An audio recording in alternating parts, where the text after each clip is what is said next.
Now we're going to be working with compound inequalities, which means when we find our x, it's actually going to be between two numbers. Okay, so let's take a look at our original problem here. We have a negative 5 is less than or equal to 3x minus 5 is less than or equal to 7.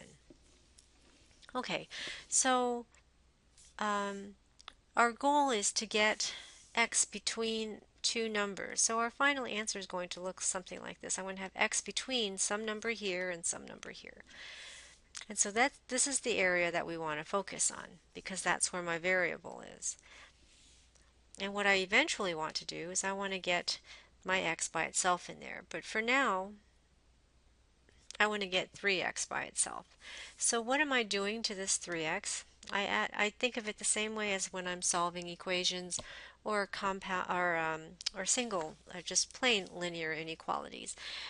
I'm subtracting 5 here. So what I want to do is I want to get rid of that 5, that negative 5 in the middle, right? I'm looking for this. I want to get rid of that negative 5 in the middle, so I'm going to add it in the middle. But now instead of, I have two sides now, right? I have two sides of an inequality, so I have to add it to this side and I have to add it to this side of the inequality. So I have these two things, areas, in addition to my middle part. So I have a negative 5 plus a 5 gives me a 0. My inequality stays the same. I have a 3x less than or equal to 12. Okay, I'm almost there. I'm still trying to get my x by itself in the middle. So what am I doing to it? I'm multiplying it by 3. So in order to get just a plain x, I have to divide it by 3. But again, now I have two other sides I have to do it to, not just one side. I have to divide this side by 3, and I have to divide the right side by 3. So the left side and the right side both have to be divided by 3. 0 divided by 3 is still 0. Less than or equal to, right? My 3 divided by 3 is a 1, so I simply have an x here. And then I have a 12 divided by 3 is less than or equal to 4.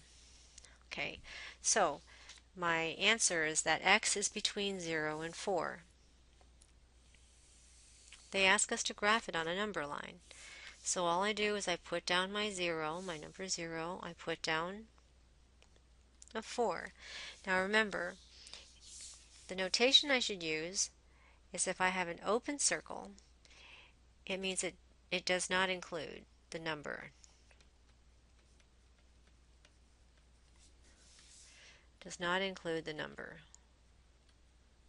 If I use a parentheses, also does not include. But if I use a solid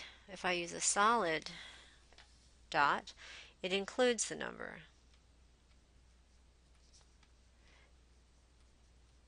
So here I'm saying that x is between 0 and 4. I see that it's in this area here.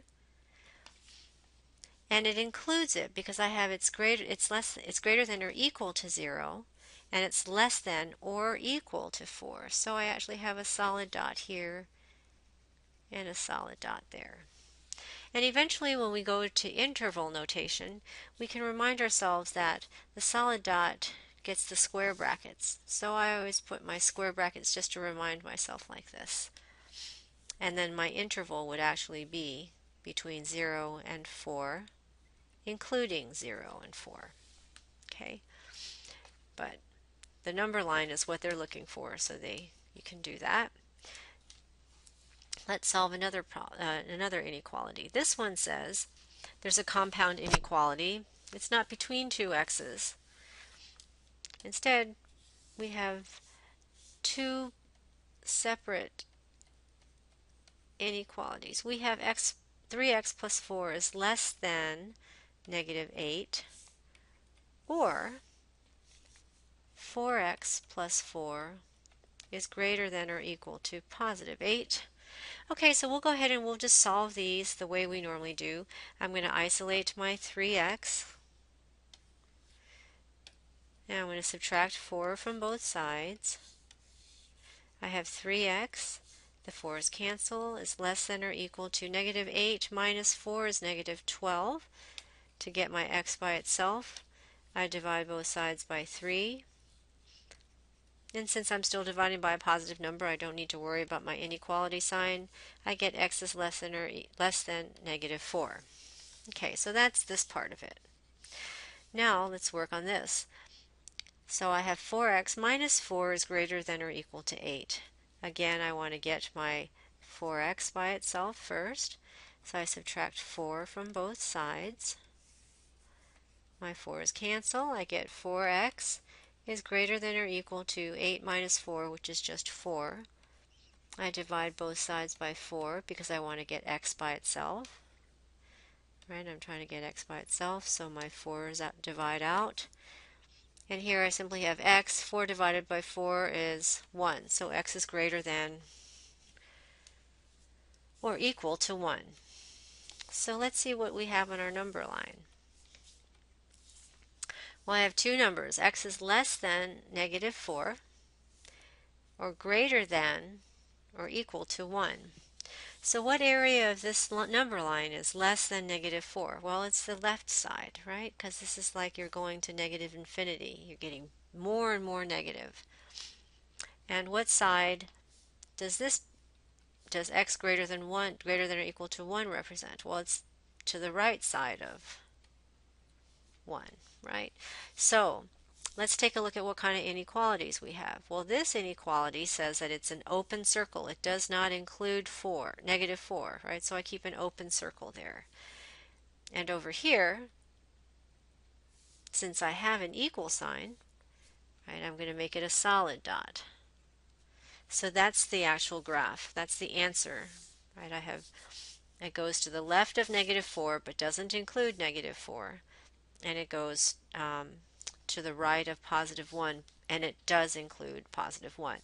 Now, just as an additional thing, this is what ALEKS wants, right? So this is our answer. That's our answer. But if we were actually to write this in interval notation, which they're not asking you to do, but I'm just putting it out here, interval notation. Remember, my open circle gets a parentheses. The infinities always get parentheses, right? And my solid circles get a closed bracket. So if I were to actually be asked to write it in interval notation, I would have negative infinity all the way to negative 4, not including negative 4, and union 1 to positive infinity. Okay, so this is just, we'll learn this later. We'll learn this later. But I just wanted to introduce that to you a little bit. But this is the graph that we're looking at, and that's what ALEKS is looking for. Okay?